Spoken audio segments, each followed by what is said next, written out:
Hello বন্ধুরা, আমি নিয়ে এসেছি আজকে একটা নতুন ভিডিও। এই যে দেখো, এটা হচ্ছে একটা 8 GB রূপ লাইট। তো এটা পুরো আনবক্সিং করে তোমাদেরকে দেখাবো।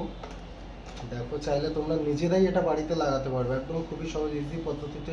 অনেকে সিলিংয়ে লাগায়, গার্ডেনে লাগায়, আরও যেখানে যার খুশি, ঠাকুরের সিংহাসনে লাগায়।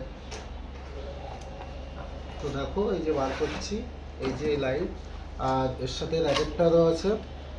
আর সাথে হচ্ছে এটা সেন্সার, রিমোটে কাজ হবে, তোমরা কালার চেঞ্জ করতে পারবে। তো চলো দেখাই, দেখলেই বুঝতে পারবে। এই যে আমি এটা খুলে নিয়েছি, আর এর গায়ে অনেকটা পেপার জড়ানো থাকে, সেগুলো খুলতে হয়। তো আমি এখন খুলছি না। এই যে প্লাগ, আর এটা হচ্ছে অ্যাডাপ্টার, এটা সেন্সার। তো চলো প্লাগ ইন করি, দেখা যাক কি হয়। দেখো কালারটা কি সুন্দর চেঞ্জ হচ্ছে। আর এটা কিন্তু খুবই এক্সপেন্সিভ, মোটা, খুবই দামি এটা। আর এর একটা কমাও পাওয়া যায়, তোমরা যেটা নিতে চাও আমি দিতে পারবো। আর তার জন্য আমার হোয়াটসঅ্যাপে যদি কারো লাগে তো তোমরা অবশ্যই মেসেজ করো একটা, আর আমি কুরিয়ার করে পাঠিয়ে দেবো। তো দেখো, দাঁড়াও, এই রিমোটটা দেখি, রিমোটেও কাজ হবে, রিমোট আছে। তো এই যে রিমোট, দেখো আমি রিমোটটা চাপবো আর কালারটা চেঞ্জ হবে। তো সেন্সার দিকে আগে নিয়ে যেতে হবে রিমোটটা।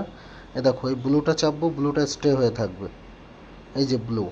এবার কেউ যদি মনে করে ব্লুর জোরটা কমাবো সিলিংয়ে লাগানোর পরে, দেখো এইখানটায় চাপছি, কমে যাবে। দেখো আস্তে আস্তে জোরটা কিন্তু কমে গেল, আবার এটা চাপলে বেড়ে যাবে। তো এই যে বেড়ে যাচ্ছে। এখানে স্মুথ মোড আছে, যেটা আস্তে আস্তে চেঞ্জ হয়। আর এখানে ফ্ল্যাশ আছে, যেটা খুব স্পিডে চেঞ্জ হয়। আবার এখান থেকে অফ করা যাবে, এখান থেকে অন করা যাবে। এটা লেন্থ আছে 30 মিটার। কেউ যদি মনে করে কেটে কেটে লাগাবে, তো দেখো আলাদা এক্সট্রা অ্যাডাপ্টার এখানে পাওয়া যায়, এই যে। তো এই অ্যাডাপ্টার তোমরা লাগাতে পারবে, আর আমি সব কিছুই ডিটেলসটা দেখিয়ে দেবো কীভাবে কী করতে হয়। এখানে লাগানোরও জায়গা আছে। যে এখান থেকে আগে কাটতে হবে, কেটে এই অ্যাডাপ্টারের মাথা এখানে দিলেই হয়ে যাবে। তো সবই দেখাচ্ছি আমি পরের ভিডিওয়ে।